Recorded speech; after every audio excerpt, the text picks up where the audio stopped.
Lucifer. It is one of the names often ascribed to the devil. Supposedly, it is the name he had in heaven before he fell and took a third of the angels with him, becoming the adversary known as Satan. The truth is, however, that Satan and Lucifer have nothing to do with each other. Even a modest inspection of the texts shows that it would be a misattribution for Lucifer to be synonymous with Satan. Satan is a Hebrew word and means adversary or accuser. Lucifer is a Latin word and means lightbringer. Let's see how Satan and Lucifer stack up next to each other in the text of the Bible. We'll look at frequency of mentions and how they behave as characters to see if there is justification of equating one with the other. The name Satan is mentioned about 45 to 50 times in Scripture, depending on Bible translation. Using the New Revised Standard Version of the Bible, the most widely regarded translation in academia for accuracy, we see 47 mentions of Satan, 14 in the Old Testament, 33 in the New Testament.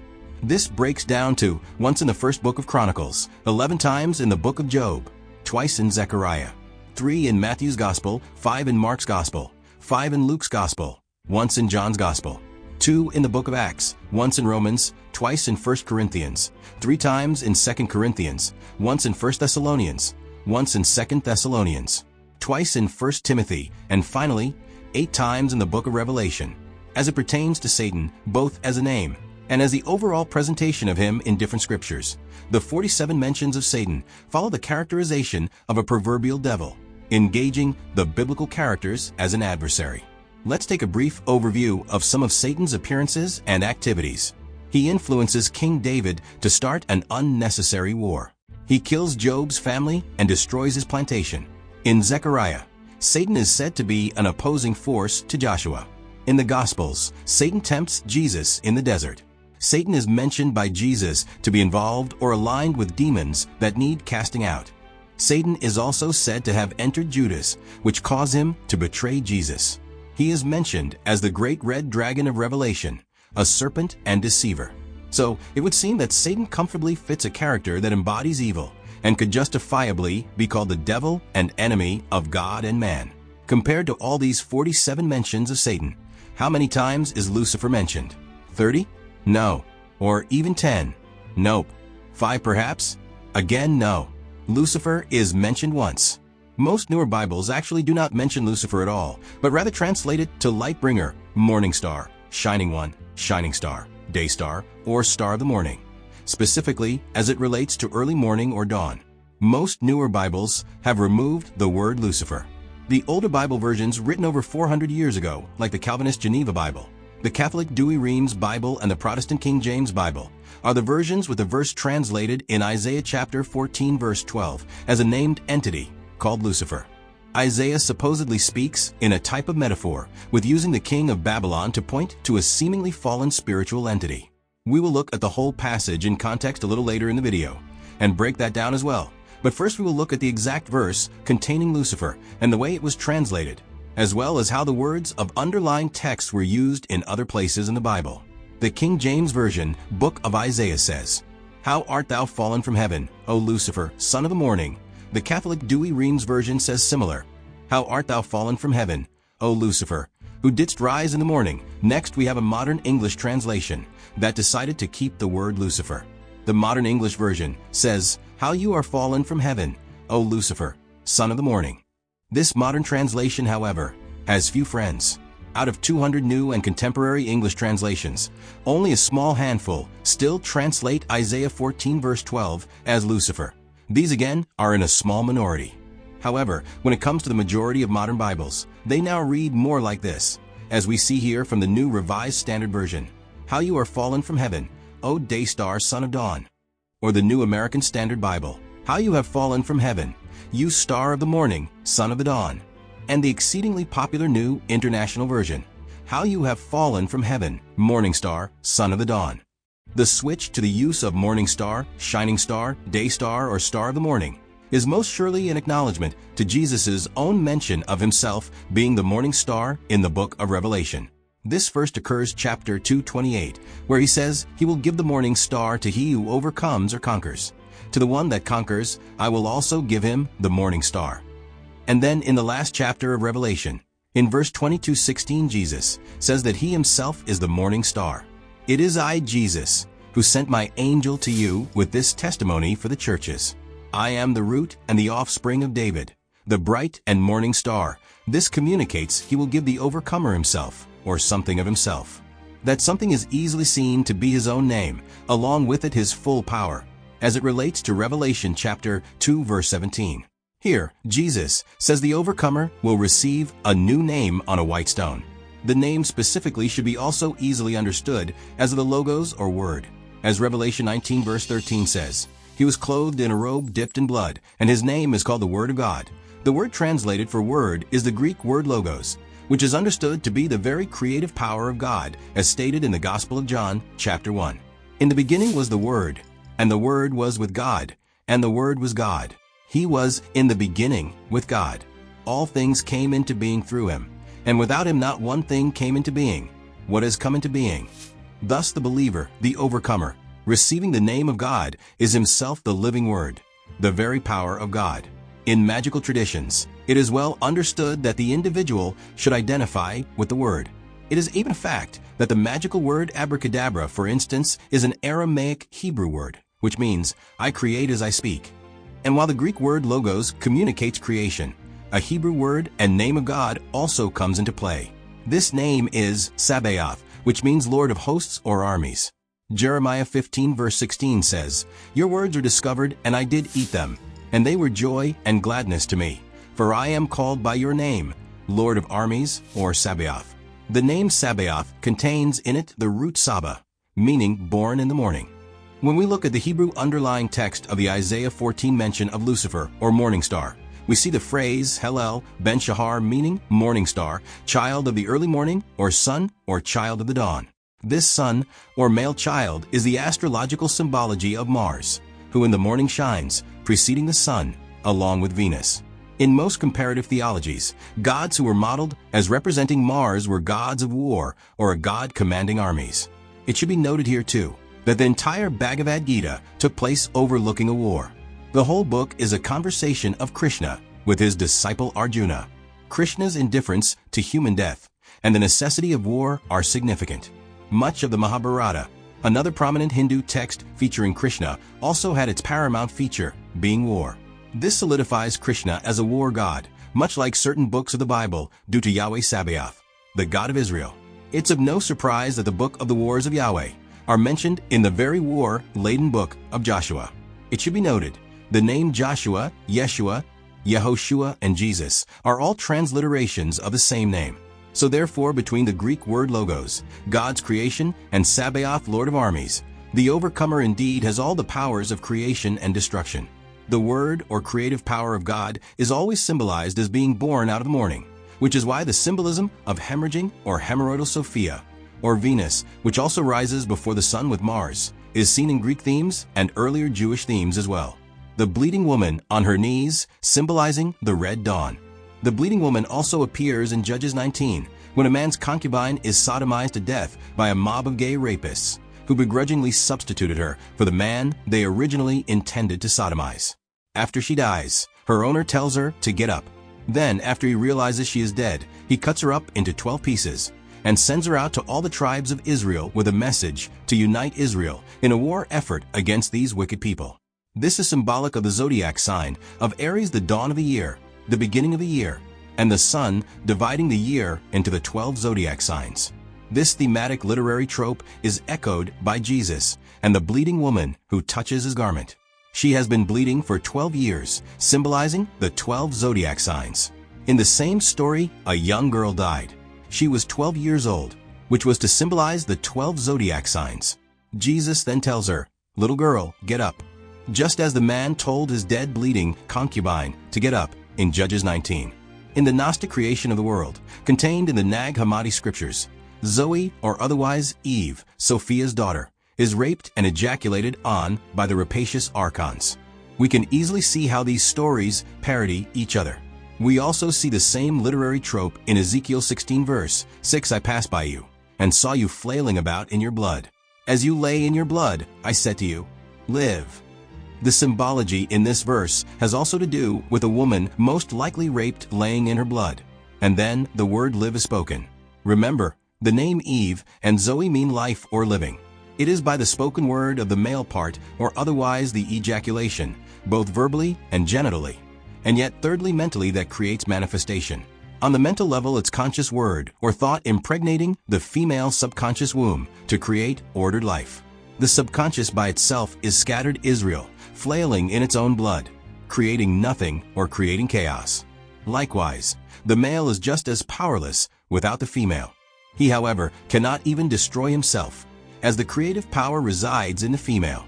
The Nag Hammadi represents Sophia's unconscious creation begotten through masturbation as Yaldabaoth.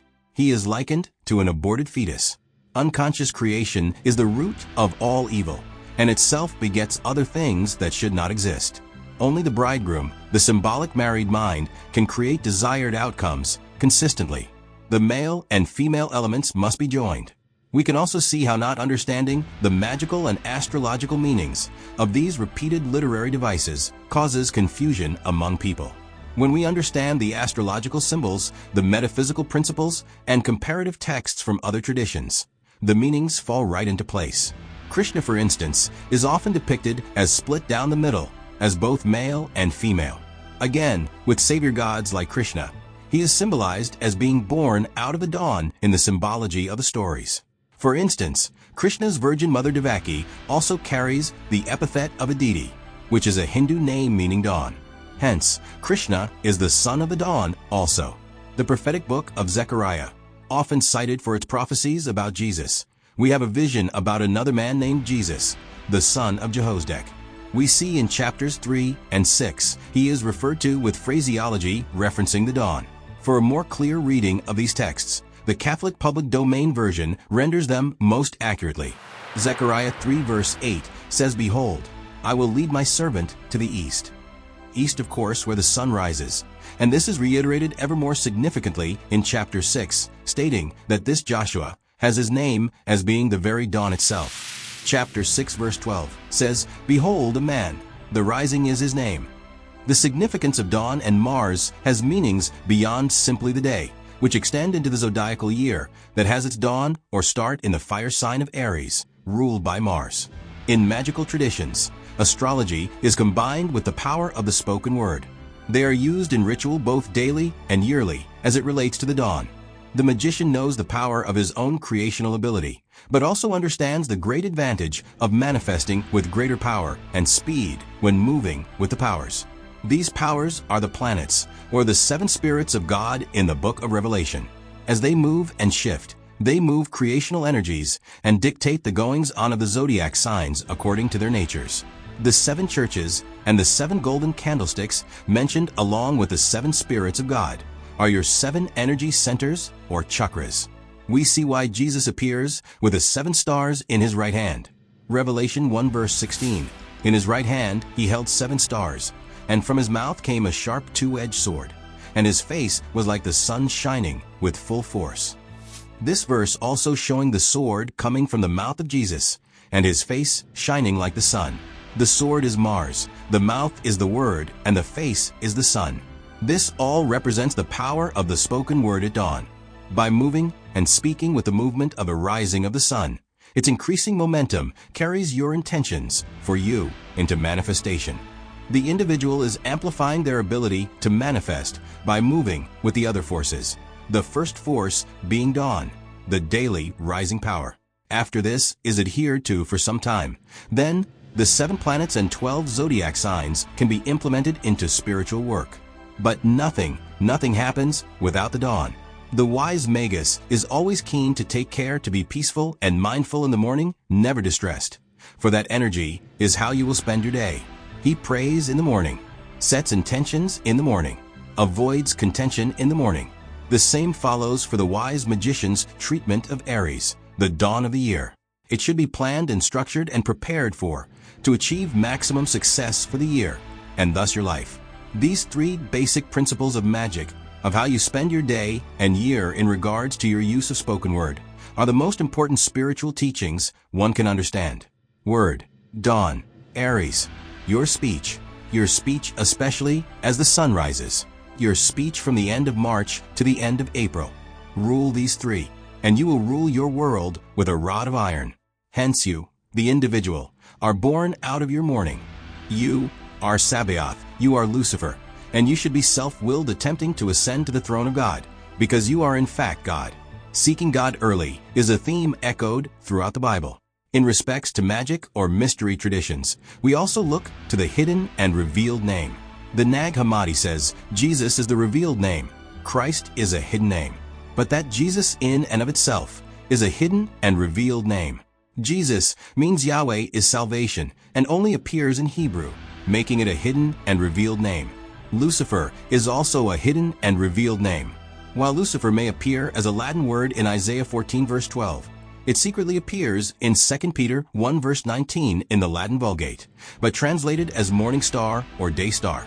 It also has two other even lesser-known uses, both in the book of Job, which we will address shortly. For now, we will look at the New Testament's second epistle of Peter for its hidden use of Lucifer. To preface, the subject matter of this verse in 2 Peter was essentially that until someone has Jesus rise up in their hearts, that they will need to rely on spiritual teachers for proper doctrine. The NASB, or New American Standard Bible, a well-established translation for accuracy, makes no bones about the morning star of this 2 Peter verse being the morning star of Isaiah 14 verse 12. First, when we look at the NASB references in Isaiah 14 verse 12, we can see that it specifically references the second epistle of Peter chapter 1 verse 19. This 2 Peter verse also contains a morning star. It reads as follows, "And so we have the prophetic word made more sure, to which you do well to pay attention, as to a lamp shining in a dark place, until the day dawns, and the morning star arises in your hearts." If we look at the Latin Vulgate underlying text, we see the word for morning star is indeed Lucifer. Furthermore, when from here we look at the NASB references about this verse, we see it also referencing Revelation 22 verse 16, where Jesus says he is the morning star. Thus, all three verses are linked: Isaiah 14 verse 12, 2 Peter 1 verse 19, and Revelation 22 verse 16, with two of them sharing the same Latin Vulgate word. Surprisingly, the Spanish Bible, La Santa Biblia, Cassiodoro de Reina, 1960 revision, has 2 Peter 1 verse 19 as Lucifer, their preferred word being Lucero, in both 2 Peter and Isaiah. The Amplified Bible, Expanded Edition, also makes this connection quite plain in its references and commentary. It mentions also that some Bible students, as well as authorities, feel the teaching of it being applied to Satan is an error. It points out that the inappropriate conflation of this morning star with Satan had its roots in a passage in Luke's Gospel chapter 10:18. This passage in Luke has Jesus making the statement, saying he beheld Satan fall from heaven like lightning. However, he said this in the context of his 70 disciples newly appointed to do miracles. When they returned with success of casting out demons, Jesus said the statement in response to their success. It was clearly a victory statement. Had he been making a dissertation about spiritual matters or giving some type of sermon, perhaps it could have been related. But there is nothing to suggest this. The dialogue in Luke, which is just 4 verses, has no deviation from the subject matter of addressing the success of the 70 returning disciples. The passage reads, "The 70 returned with joy, saying, 'Lord, in your name even the demons submit to us.' He said to them, 'I beheld Satan fall from heaven like a flash of lightning. See, I have given you authority to tread on snakes and scorpions, and over all the power of the enemy, and nothing will hurt you. Nevertheless, do not rejoice at this, that the spirits submit to you, but rejoice that your names are written in heaven.'" As you can see, verses 17 to 20 are clearly all about the success mission of the 70 disciples. The highly assumptive and faulty teaching of it having to do with Isaiah 14 verse 12 was not in the earliest teachings, but was first taught by Church Father Origen in the 3rd century. It was then solidified more so by Pope Gregory the Great in the 6th century. Most Christians do not consider the lateness of some of the doctrines they have accepted, or who originated them, and why. Now let's take a look at the Latin Vulgate's 2 other mentions of Lucifer, which are in the book of Job. Chapter 11 is about Zophar, a friend of Job, coming to comfort and offer advice for his current affliction. He says that if he repents and turns to God, his afflictions will end and his life will not only get better, but it will be better than it was before. Verse 17 is as follows, "And your life will be brighter than the noonday." its darkness will be like the morning. As we can see, where the English uses the word morning, the Latin Vulgate has used the word Lucifer, and this again, another reference to the dawn.